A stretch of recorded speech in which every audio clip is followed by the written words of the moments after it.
in Portugal. Great new service that's part of the Expats Portugal business directory now. So that's great news. And you'll be seeing more of João. And those of you who are excited about talking to him and how he can help you find a vehicle over here, and even maybe have the keys service waiting for you on your arrival here. So you have one less thing to worry about when you get here in Portugal. João is the man to speak to. Pedro is here as well this evening. Good to see you, Pedro. Great to see you back, who can help with taxation issues here in Portugal as well. Excellent to see you. So a fine dream team lineup. Let's hear from them now. I do believe we're going out live on YouTube. Perhaps somebody could let me know. Carolina, how are you this evening? Good to see you. Hi, Carl. Thank you for the Ballers de Berlin. They were great. That needs some explaining, does it not?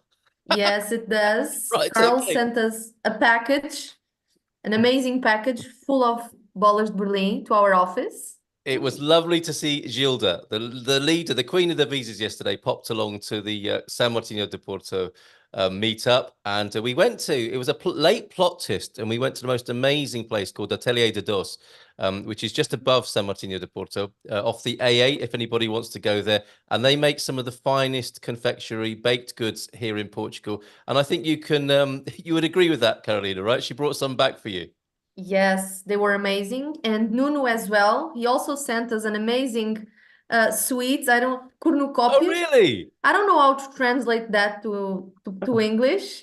It's the custard-filled cone, isn't it? Yeah. Yeah. Yes. Okay. They were great. I love good egg sweets. Conventional. I don't know if that's a word. Well, see, yeah. That makes sense to us. Yes. Yeah. Me and all the girls, we loved it.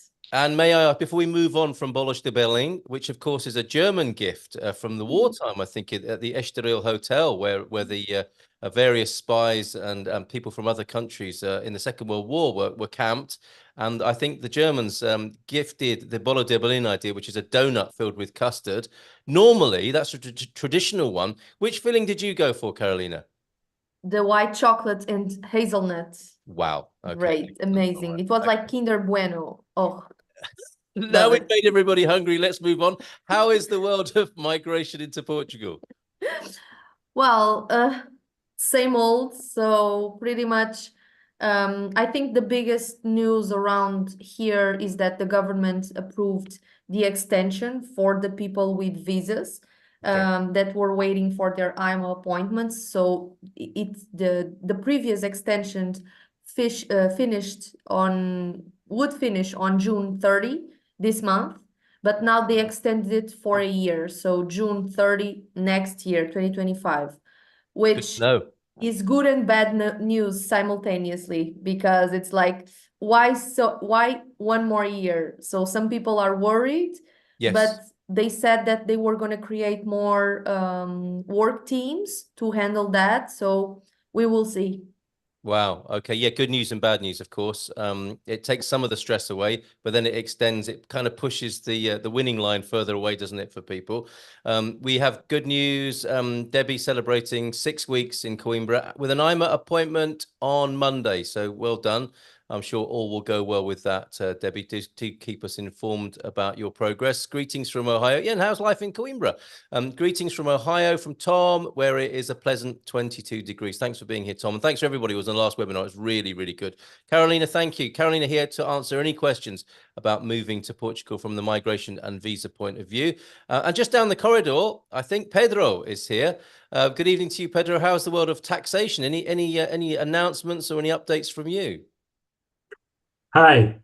Yeah, it's ending the due dates to file the 2023 income tax returns. So I think I'm going to not to sleep tonight.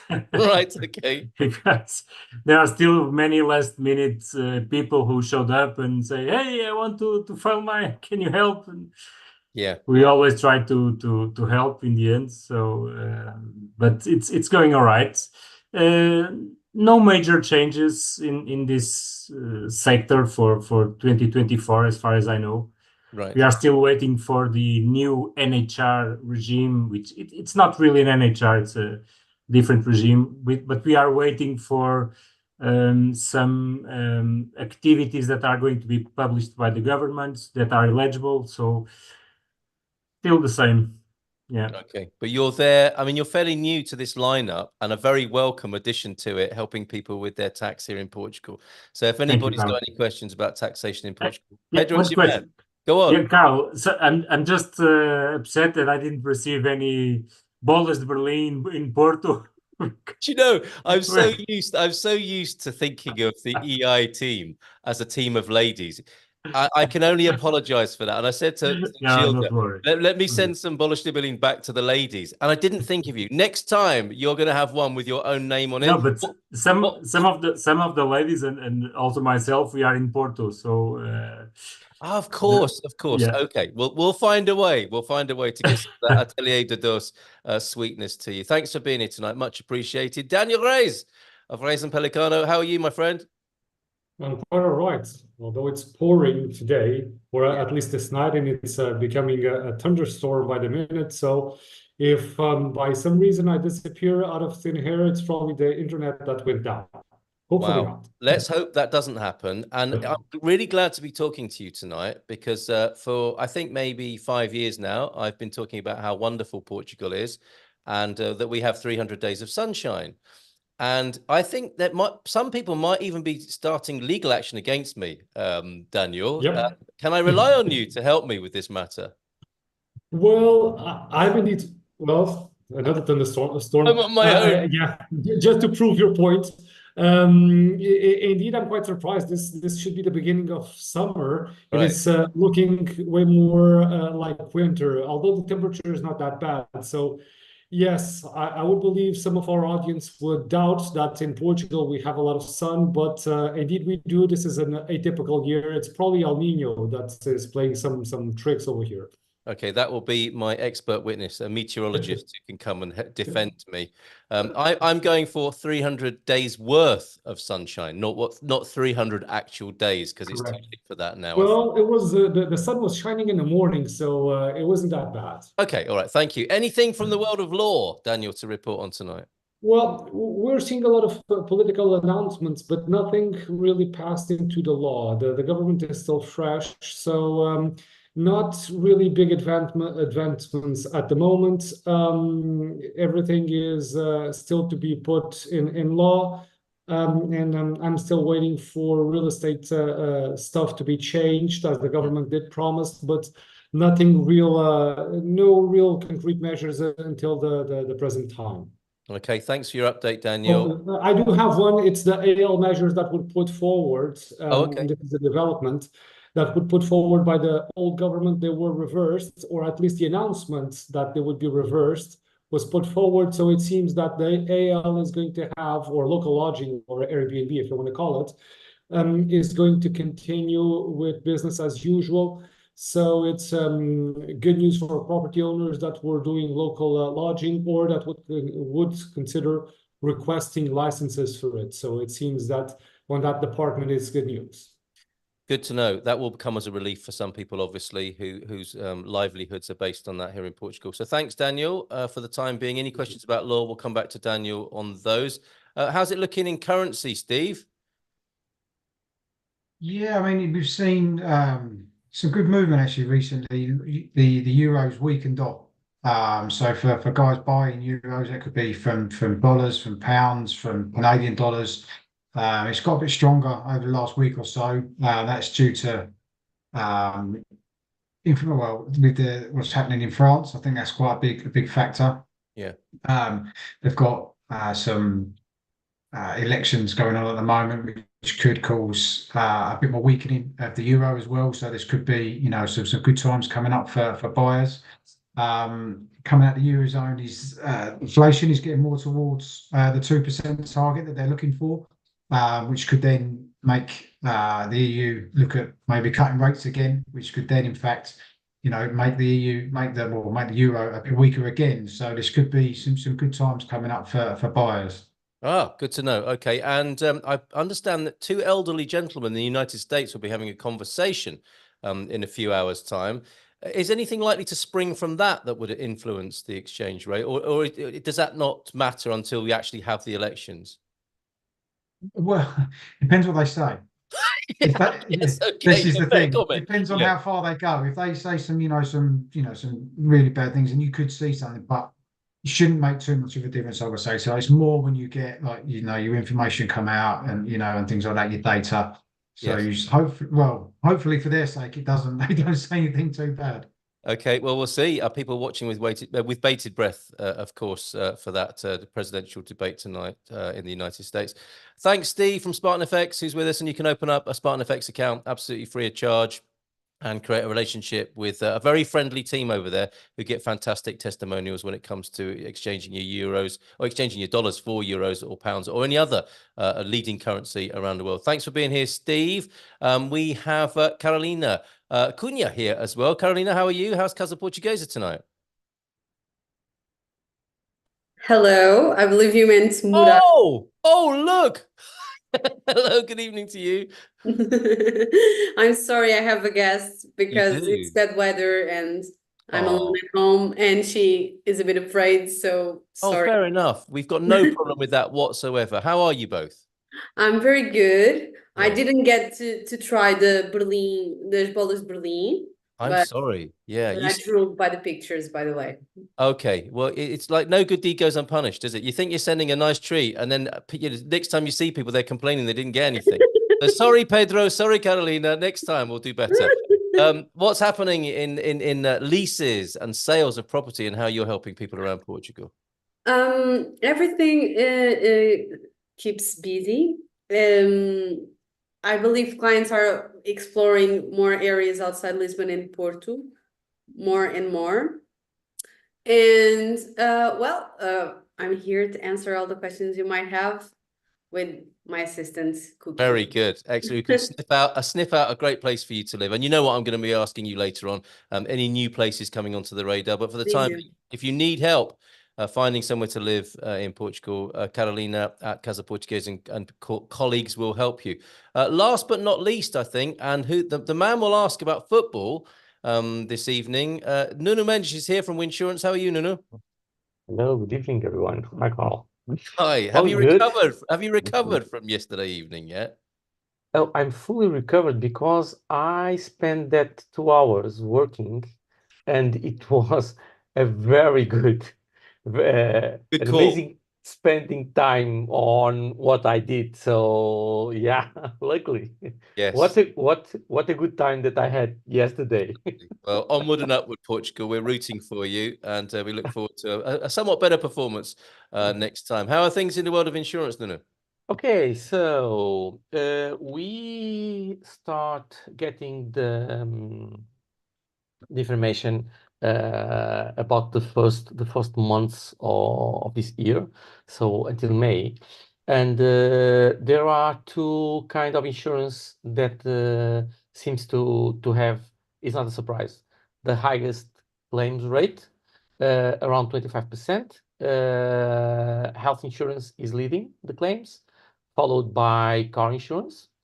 And regarding claims and regarding health, we know that if we think as 80 years old, the average and the expected lifetime, so the average age, between 65 and 80 years old, so during the last 15 years, the amount of the claims is the same as we do during the first 65 years. Mm-hmm.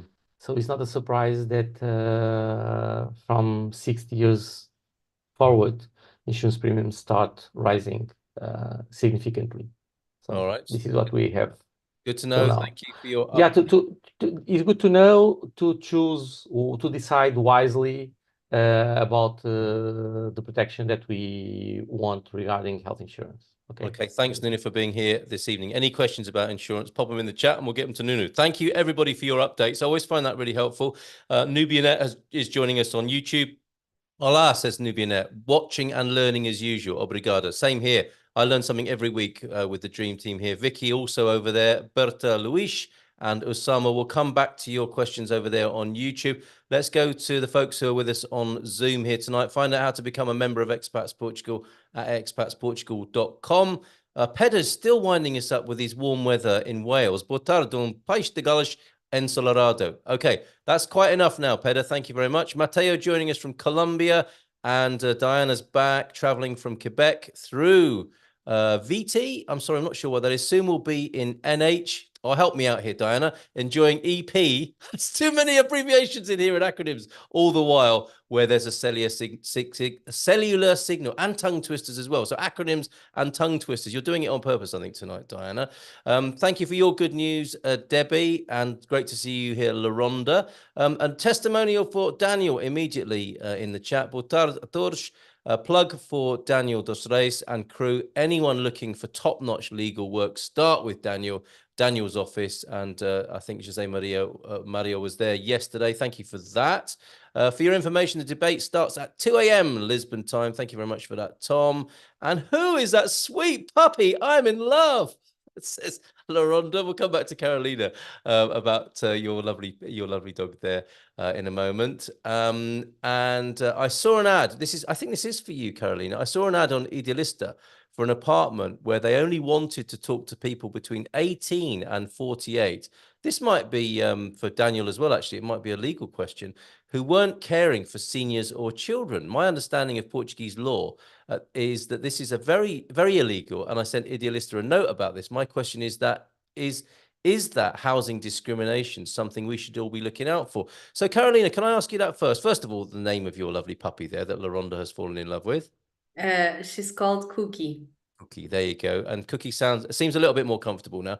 Are you seeing more of this? What looks like, well, it is discrimination when people are putting conditions on rent. Are you seeing more of this? I had a few cases where people told me that they didn't want children. Right. I don't know why. Yeah. What happens is it's completely illegal. Yep.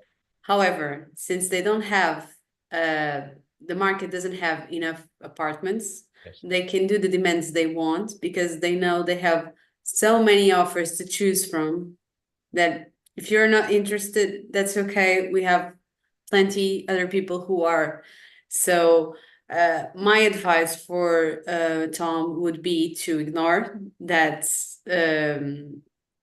ad and pursue on others. And Tom, if you need help with that, you can email me and we can help you find an apartment because we encounter several cases of this, or where the landlords, when they see that they are, that the people, the tenants, the future tenants is foreign, they ask for a year in advance plus 2 rents for deposits. This is illegal, yes, but since there are people who pay, it's like, it's a gray area where you have to negotiate and find reasonable sense, which of course this gentleman doesn't have.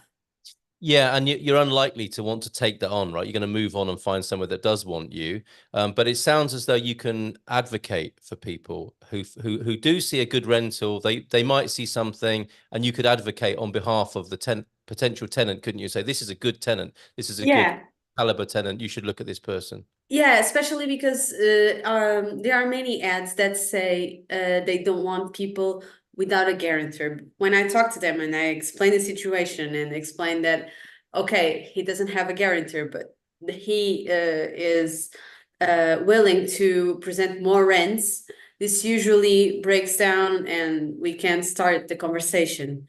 Yep. So sometimes, unfortunately, it's better to have a Portuguese person handling this than yeah, that makes a lot of sense. Itself, because once they hear probably an English person, they will say, "Oh, okay, thank you, but I'm not interested because you don't have IRS, you don't have a guarantor." So they presume all of that and don't give you space to communicate. Great. Okay. And it's great to hear that you can advocate. And of course, we can introduce Nunu's insurance as well to guard against default on the rent as well, which is a good thing to know about as well. Daniel, thank you. Thanks, Carolina, for the time being. Daniel, I saw you got busy immediately on that in the chat. It is illegal. Did you want to add anything to that? Well, basically, it's what I've said in the chat. It's blatantly illegal, but the market does it anyway. And the best way to well, not get upset is to steer away from an advert like this, like Carolina was stating, because there's no real way to force a landlord to rent a property to someone that he doesn't want to. And there's no enforcing authorities that will basically, well, just get a slap on the hand of the landlord and state, you can't do this. You can communicate to the authorities, but nothing of any real effect will happen. So that's basically just steer away from an advert like that and search for an apartment that has a better landlord and someone that you can create a good relationship with. Well, thank you, Daniel. It's a bad omen, isn't it? I mean, do you want to be in a relationship with a landlord of that kind? As you say there, you're probably best moving on, aren't you? And Laronda's seeing similar situations and feels discriminated against. And I think both of you, Carolina and Daniel, have answered that. And it's good to know. Sorry, go on. Just to add, probably that there's something that it's useful to understand in the Portuguese law, because it's quite difficult to terminate or to evict a contract with anyone that is 65 above. And this was a cultural thing in Portugal and a law thing in Portugal. Some of these restrictions were taken out, but still it's quite difficult to break a contract with someone that is 65 and above. So there's some reasoning behind you wanting someone between 18, because it's the starting age that you can sign a contract in Portugal, and I would say 60 to 60 something, because tenants or landlords do know that it's easier to evict if the person stops paying rent. But it's well, it's a law and a cultural thing, and people are concerned in having old people in the house. That is the reason why. Yep, thank you for that. And as Carolina very wisely pointed out, you are probably at an advantage if the potential landlord can talk to somebody in Portuguese and knows how the land lies on this side of things. So get the help of Carolina if you are struggling to make some sense of the scene here in Portugal from a distance. Thank you, Daniel. Thank you, Carolina. Let's go to Pedro now. I was told by a bookkeeper, this is from Novokolsky. I was told by, sorry, and forgive me if I've mispronounced that, as I think I do from week to week. I was told by a bookkeeper in Portugal that if I have NHR and I spend less than 183 days in Portugal, then my foreign salary is not taxed and only needs to be declared. Is this correct? Pedro, can you help with that? Yes, that's correct. This is due to the convention between Portugal and most states. Is the OECD convention, which is a general convention.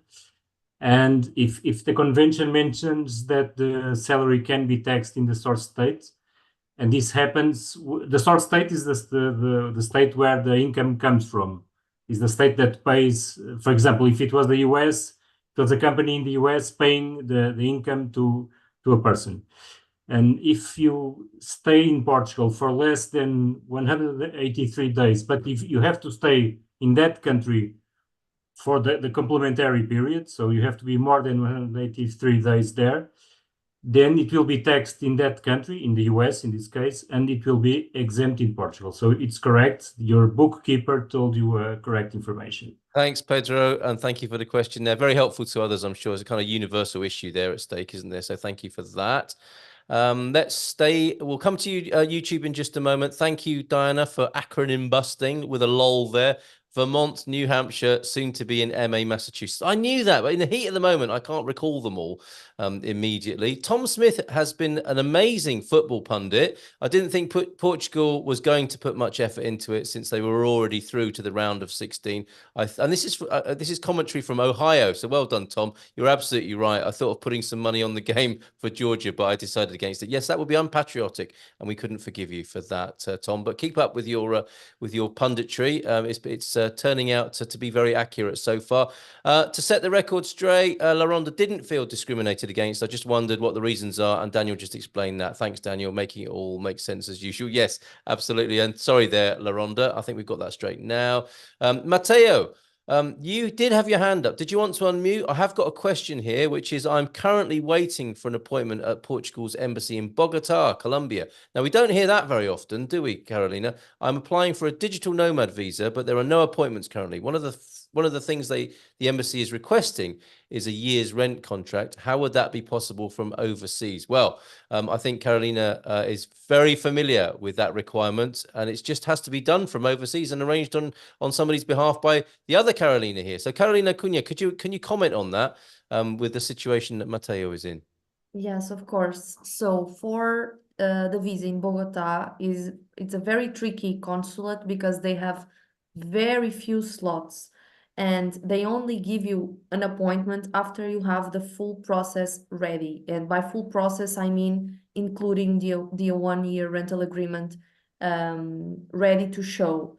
And this is like a technicality, and no landlord will allow you to be in there, have a rental agreement without start paying for it. Right. So by you being in another continent, you either know someone in Portugal or hire a company like ours that have teams like Carolina Muralha, my colleague, and they do the online search with you. And once you find places that you like, they go in person, see them. They do the recognition. They give you their honest feedback if the house is quiet, if it's loud, if it smells bad, if the windows are noise canceling or not. They are very honest, so that if you like it, they can make the arrangements for you, and you have that. It's pretty much it's an investment. You pay the service, but you don't have to you yourself come to Portugal, stay a week or two to go look into places. So yeah, if it is unfair, it is, because you are going to be paying for a house that you are not going to be using. Right. And be prepared to pay for a few months. In Bogota, the visa takes a lot of time. By a lot, I mean like from the moment that you submit the process fully finished up until you have the visa in your hand, 6, 7, 8 months, something like that. Right. So things going well, everything going smoothly. If you don't have everything and they need to ask for further clarifications and documents, put more 2-3 months on that. So yeah. Thank you for that, Carolina. And the from the Portuguese government side, they need to know you've got somewhere to live, right? That hence the basic requirement that you have a tenancy or somewhere to live officially that you can prove, and a tenancy agreement is obviously a way of doing that. Looks like we might be having a Bogota meetup for Expats Portugal, because Novokolski is also in Bogota. So we've got some potential new friends and a possible Bogota meetup. Jerry, maybe I could fly out to that one, expenses paid. That'll be interesting. I'm sure you'll let me know. Okay, thank you very much, Mateo. Yes, Carl, please let me know. I'll book the flights. Do you want to go economy or cargo? What a choice. Thank you very much this evening. Jose is just getting a costume change in the background, which somewhat distracted me there, Jose. It's about added value in the webinar this evening. Thank you. Let's go to YouTube for a moment. And everyone's looking at their screen now, aren't they? Vicky is there, Boa noite a todos, and Nubianet watching, of course, learning as usual. Berta Luis. Hi, I'm Portuguese, living in UK for 30 years, planning to move to Portugal soon. Wow. But I would like to know how much my income from the UK will be taxed when sent to Portugal every month. Great question for you, Pedro, I think. And sadly, even Portuguese people now can't take advantage of the NHL, which they used to be able to, didn't they, until last year? I didn't recall. I was reading the chat. Can you please repeat, Carl? Yes, certainly. Berta Luis, I'm Portuguese living in the UK for 30 years, planning to move back to Portugal soon, but I would like to know how much my income from the UK will be taxed when sent to Portugal every month. Now, the NHL was very attractive for Portuguese people who'd obviously been outside the country for more than 10 years, not available to Berta Luis. So in this situation, how much will the UK income be taxed when sent to Portugal every month? As not as an NHR, does she mean? Yeah, I think this is post NHR. Sadly, Berta not being able to take advantage of that anymore. Yeah, but there is the program Regressar, which I don't know by head the exemption, but this program allows you to have a big exemption so a partial exemption on your income, and it's less demanding than the NHR. So it's a tailor-made program for Portuguese people who lived abroad. I didn't know that. And are planning to. Yeah, it exists now for, I think, 2 or 3 years. Oh, okay. And it has been improved over the time. So that's something that she should look into. Programa Regressar. There you go, Berta Luis. And maybe a consultation with you to just look at that situation and how the income will be taxed that's coming from the UK once Berta Luis moves back to Portugal. Fascinating situation and a bit unusual on Expats Portugal, a Portuguese person moving back to Portugal. Glad to be of assistance to you tonight, Berta. Usama Bedoui on YouTube. Benoit, a small question about the D2 independent work visa. This will be for you, Carolina Cunha. The company has to be Portuguese, or can it be outside of Portugal? I started with a Portuguese company and they cancelled the contract. So in that situation, what does Usama do, Carolina? Is that clear enough as a question? What does he mean by canceled? They canceled the contract of his company. Right. But responding to the first question, for the entrepreneur visa, the company must be Portuguese. Okay. I don't know, probably he didn't have a full application process because he needs to have a business plan, and it's not just setting up a company and applying. No, it's more deep than that. I don't know what he did. Okay, and the other part was, yeah, it started with a Portuguese company and they cancelled the contract. So it sounds like you need a new contract there, and it needs to be with a Portuguese company, if I understand you correctly, Carolina. Maybe Osama, you could give us a bit more information there. Let's stay with you, Carolina, because we've got the Nanu also over on YouTube. Hi, everyone. If someone is in Portugal on the D1 visa and planning to marry a non-EU partner, how long do they need to be married to be eligible for family reunification? Are there any requirements? And there's more. Just having the marriage certificate, so the day after is enough. All right. After the honeymoon, come on. Yeah, but he asked when. Yes, okay, that you're legally, yes, it can be the day after, but come on. Yeah, let's prove that the age of romance isn't dead. You can deal with that admin when you come back from the honeymoon. Also, the partner needs to apply from outside Portugal, or can they apply while living in Portugal? Because to get married, the partner will have come to Portugal. In that case, they would be eligible for family reunification, but you know the hurdle that is. So it's not an ideal option, but it's one more option that the person has that they didn't before. Yes. Okay. Thank you for that, Carolina. And an absolute classic, the Nanu continuing.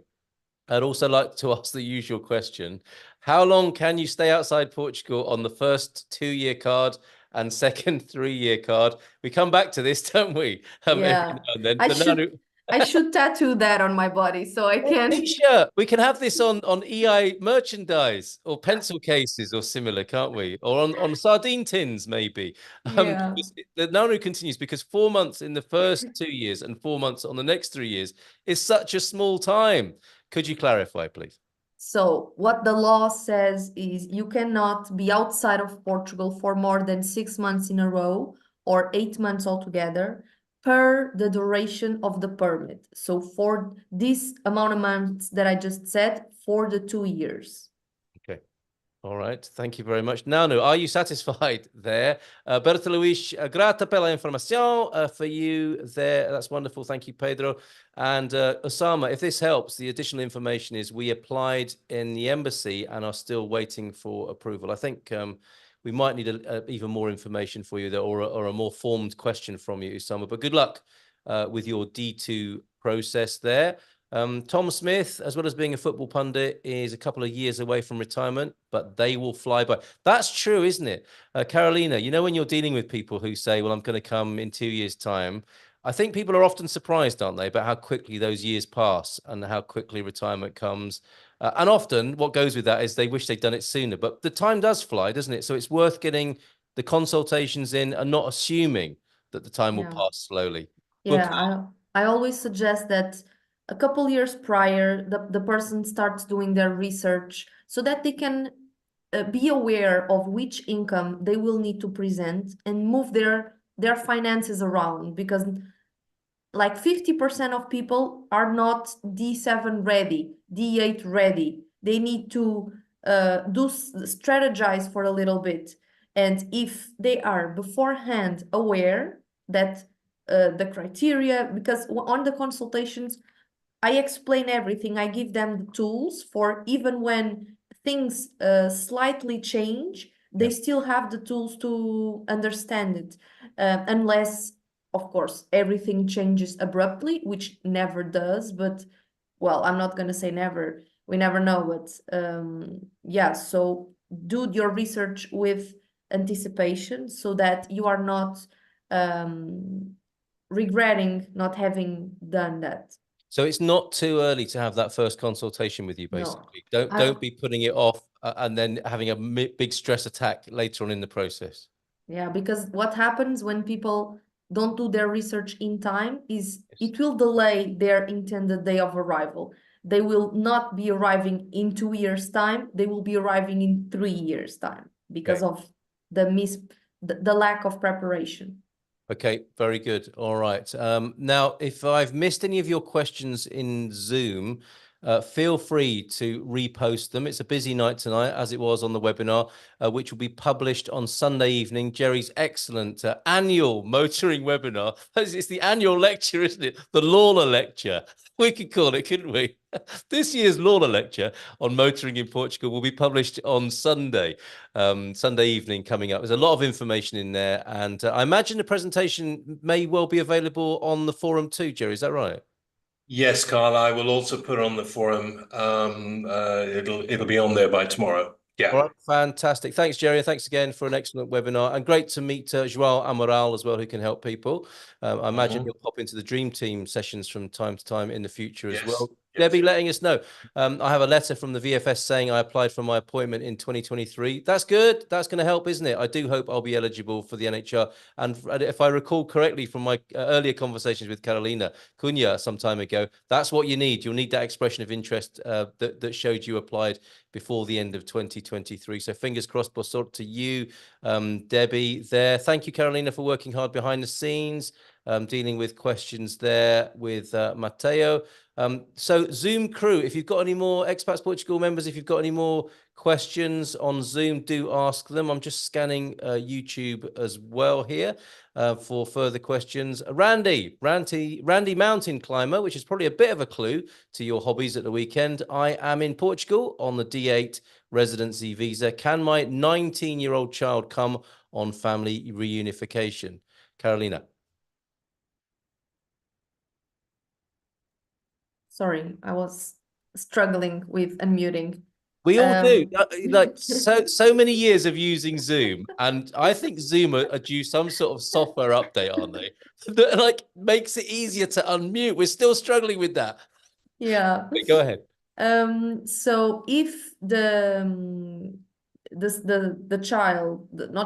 adult, the 19-year-old, if he is dependent of the person, the answer is yes. But by dependent is not what the person considers dependent, is what the Portuguese government considers dependent, which means either being having some sort of handicap or are studying.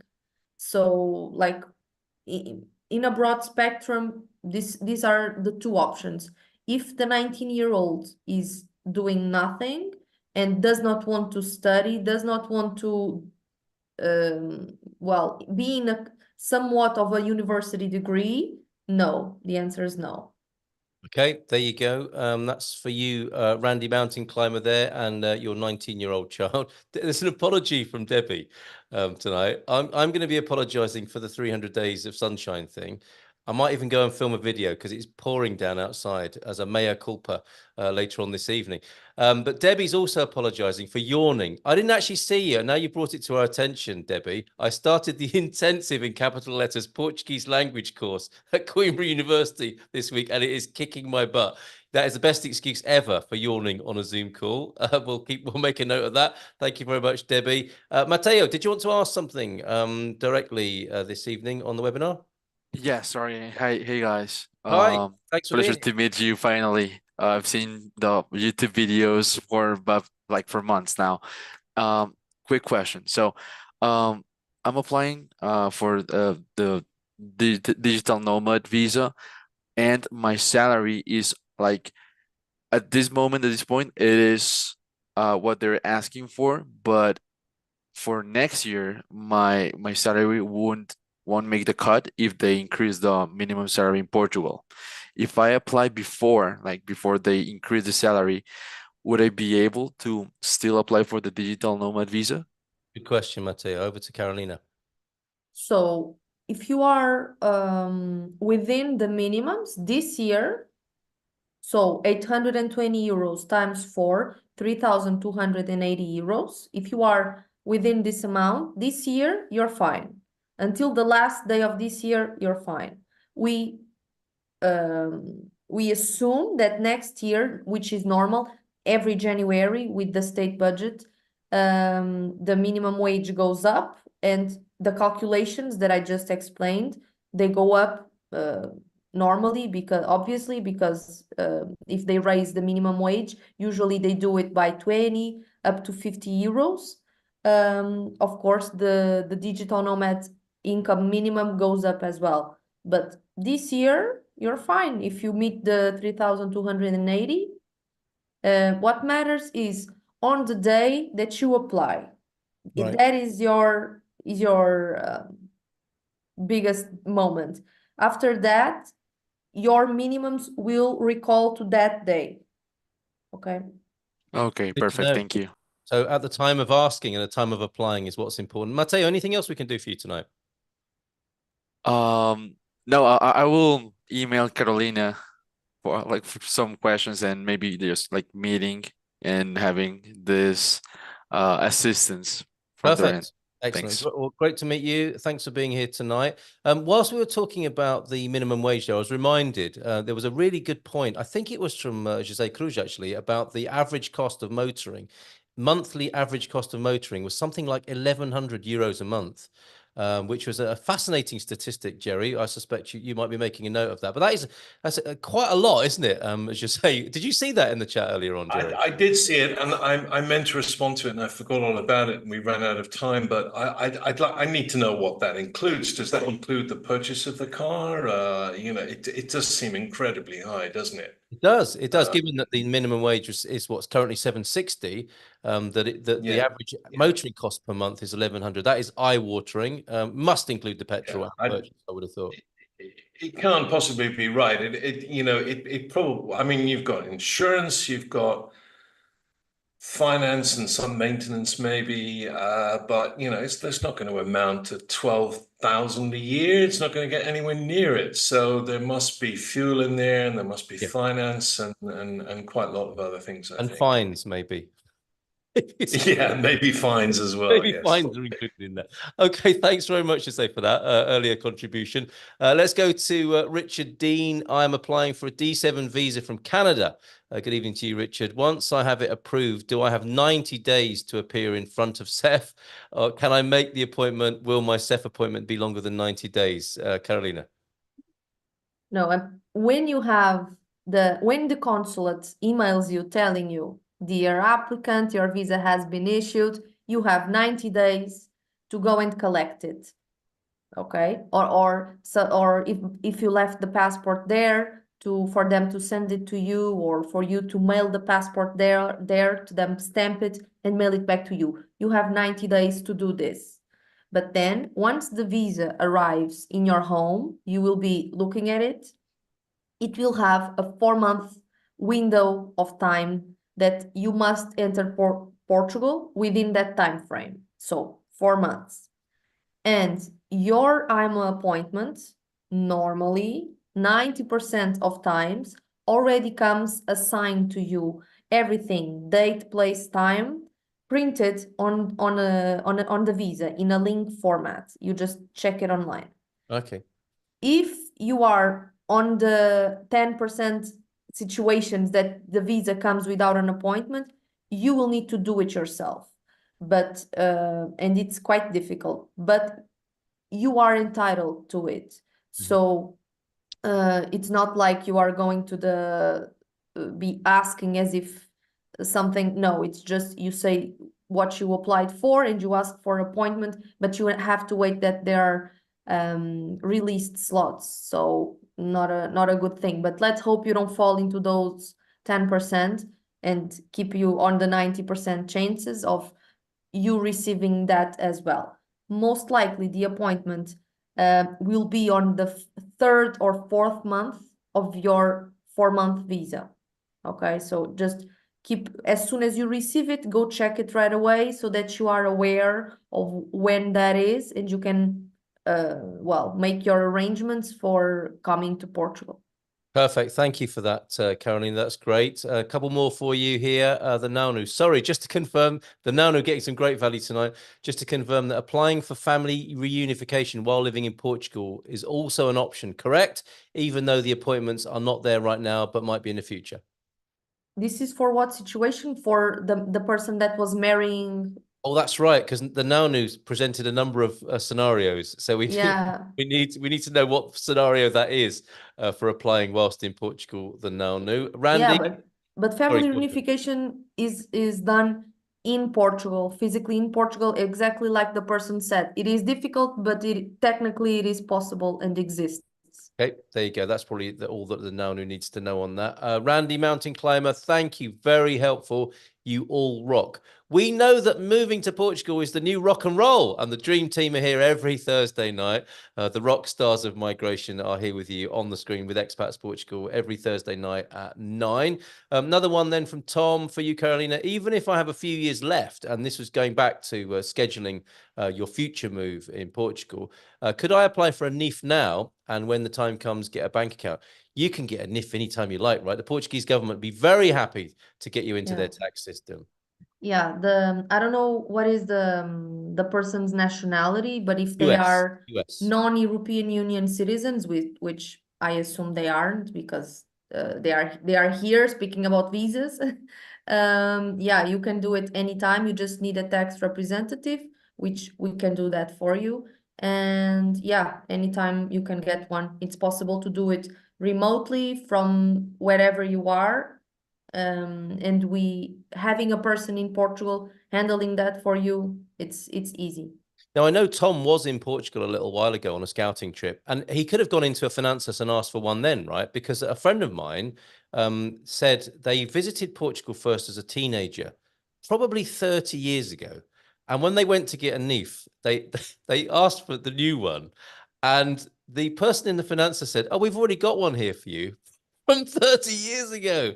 That's what all those files are when you go to Finanças. All these people who went and got their NIF number 30 years ago. So once people are very keen to get the NIF, but once you've got it, they're never going to let go of you. So, it's all about balance, isn't it? But I guess it's a badge of honor to get your NIF. So there you go, Tom. Yeah, a lot of people think it expires or something. It doesn't. Ever. Unless you do something, some people... Sometimes they arrive to me like, I think I canceled my NIF, and I'm always worried. What have they done? Yes. It's possible to do some weird thing to make it like suspended, but normally if you've done nothing, it's still valid, still ongoing. It's low maintenance. You don't have to do anything. It's just get it, and you can have it at your back pocket. It's fine. Is it true that in the Portuguese Parliament there is a framed copy of Luís Camões's NIF there and his certificate? I don't know. I've been there a few times and I've never noticed. Okay, maybe we should have that. We'll have that in mind for next April, I think. So thank you very much, Carolina and Tom, for that idea. Can I tell you something really interesting about a recent telehealth visit using MGen I got through insurance? You absolutely can. I don't know if you want to unmute to do that. And yeah, you can say this other thing, Debbie, that you said in the chat, because I think it's so wonderful. Would you mind sharing that for anyone still dreaming? Yeah, if you're still dreaming, and it does seem overwhelming, believe me, I started this process last July. It seems overwhelming, but I'm here for 6 weeks. All the effort is like forgotten. I mean, I still have I'm ahead of me, but it's so worth it. And I wake up every day and I feel like I'm home. it feels like home. It's great. But I want to tell you about, so I had cold, I had cold symptoms and they were so annoying. And, I wasn't sick, but I was like, well, let me get on and, look for a doctor. And I saw that I could have a telehealth and I could have it in 1 hour and it would be free. So I was like, well, I don't need to see it. I just need some meds. So this is the thing I got to tell you. So I schedule it and then it gives me all these things to get ready, like you would with, webinars and things like that. And then it said, we're going to take your vitals through your webcam. It took my vitals. Yes. It took everything but my temperature, which the doctor asked me, like, you have a fever. No, I didn't have a fever. It was crazy. I mean, it took my respiration and my heart rate. And then, because I had a hard time getting my face lined up right. So then it gave me a 5 out of 5 for stress. And I was like, I'm not stressed. I just couldn't get my face. That's amazing. So we can't, people don't know how to unmute on Zoom, but they can have their vitals taken nonetheless. So I had the visit with her and her questions were extremely thorough. And then she said, okay, I'm going to email you some prescriptions. And she did. And I live like 2 blocks from a pharmacia. So I took my phone to the pharmacia and they said, well, forward it to us. And I walked out the door 5 minutes later. The 2 prescriptions came to €12.60. That's outrageous. And my cold symptoms are gone. So I just wanted to say, I'm so glad I got private insurance. I got that through Winsurance.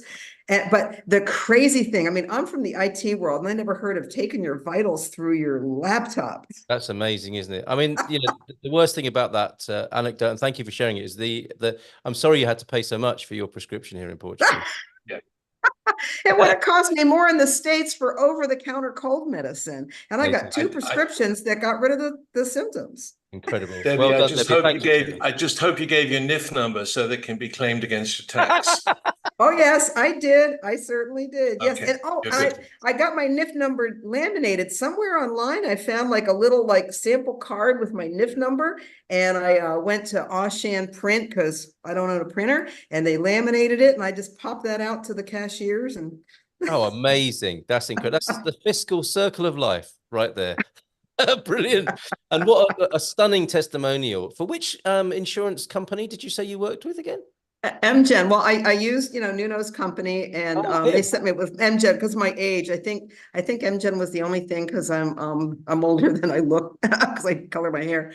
And I was very pleased. I couldn't believe I went online to see if I could find a doctor and it was like, you want a telehealth? I was like, sure. They're like, okay, you can have one in an hour. I'm like, in an hour? That's wonderful. That's a great snippet for us. That's a short for the Expats Portugal YouTube channel. That's brilliant. Thank you for sharing that with us, Debbie. That's really good to know. I think very reassuring for people as well. And what you said as well about feeling at home. People say that about Portugal, and here you are telling us that from your own experience. It's a lovely feeling, isn't it? And you hear this that when people go home to visit home, they say they can't wait to be back home, meaning here in Portugal.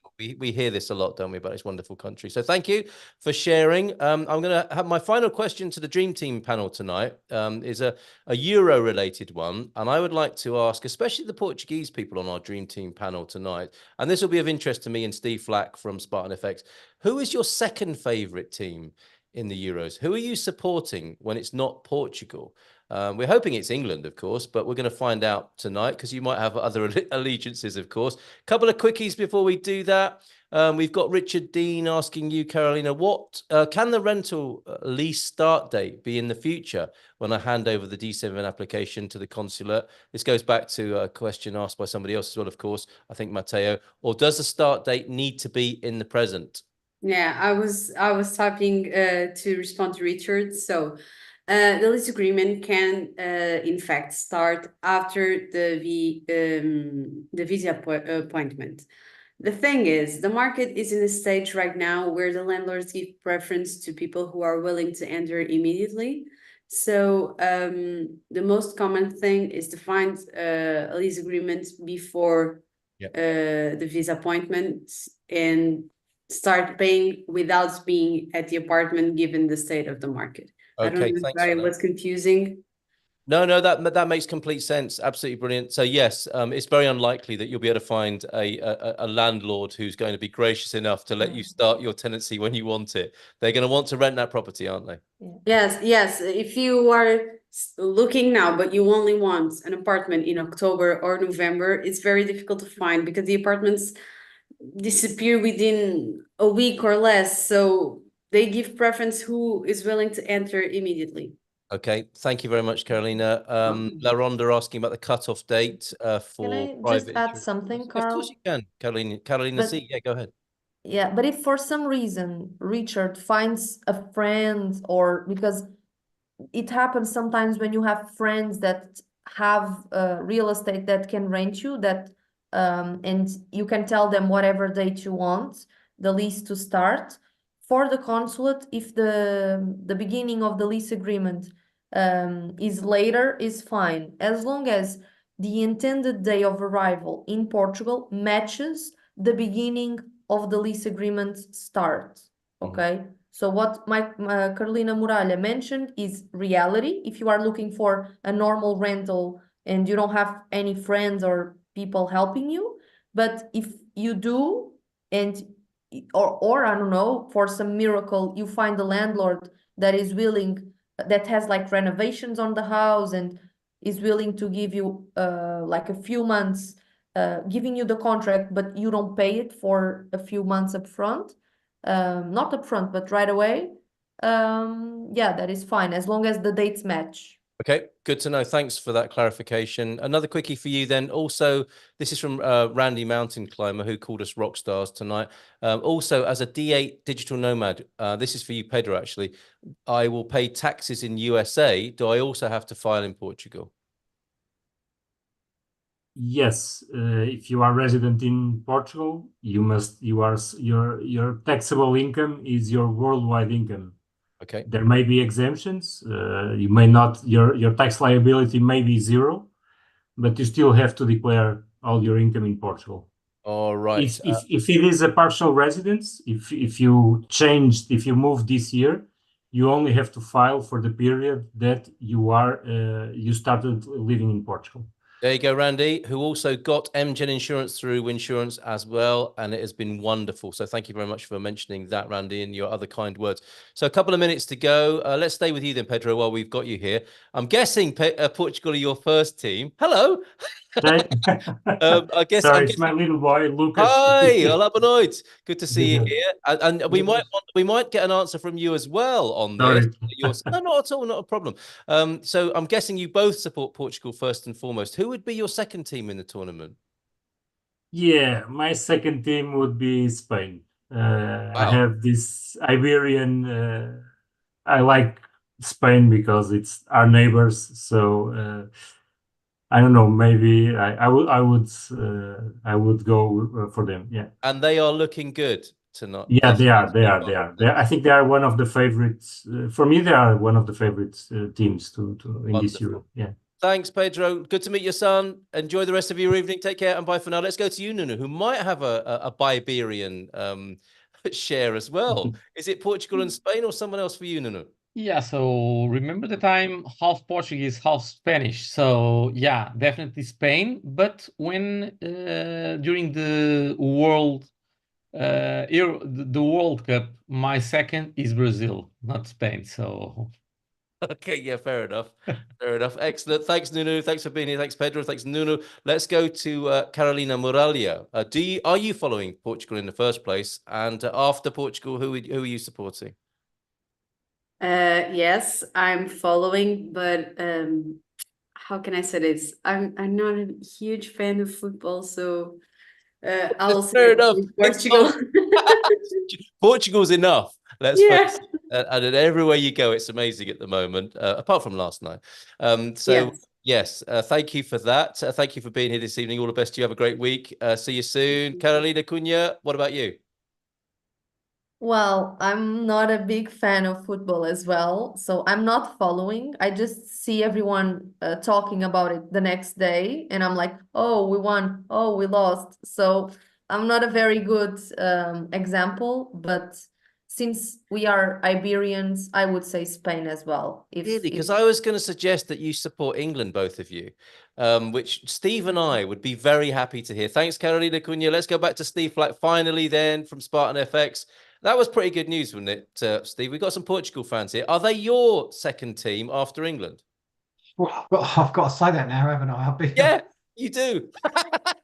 The only other team I had was the Czech Republic. That's only because I had them in a sweepstake, but they did poorly anyway. So, yeah, no, I'll back the Portuguese. Why not? Excellent, good answer, Steve. Thank you very much. Thanks for being here tonight. Open up your free Spartan FX currency account with the details that you can see on your screen there. Great job tonight. We're 1 minute past 10. Sorry about that. Over to you, Jerry. What's happening next week?